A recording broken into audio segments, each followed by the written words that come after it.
גם את בלחץ בגלל הביקור של אמא של יעל? לא. החלטתי להיפרד מאלמוג. מה? את ואלמוג נפרדים? למה בצעקות? תכף תודיעי את זה ברדיו. לא חבל. זו כל כך מושלם. מה קרה? אלמוג נבחר לראש העמותה לשימור חופי ישראל, אוקיי? אז אם עד עכשיו התראינו בסופי שבוע, מעכשיו נתראה פעם בשנה, אולי. אבל ליאת, הוא מנכ"ל עם משרד ומכונית צמודה, חשבון הוצאות. משרד? אוהל. מכונית אופניים.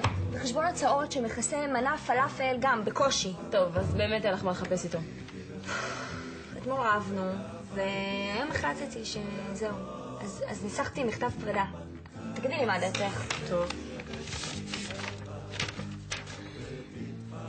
אלמוג יקירי, אקולוגיה ושמירת כדור הארץ הן מטרות נעלות ולא קלות להשגה. היה קשה להשיג כרטיס טיסה לקרנבל בריו.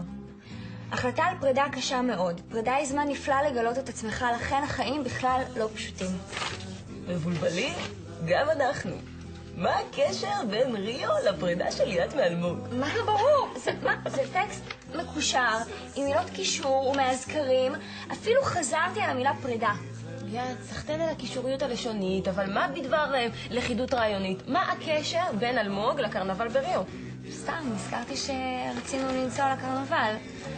בפרט אני לא יודעת מה לכתוב. אני חסרת ניסיון בפרדות. טוב.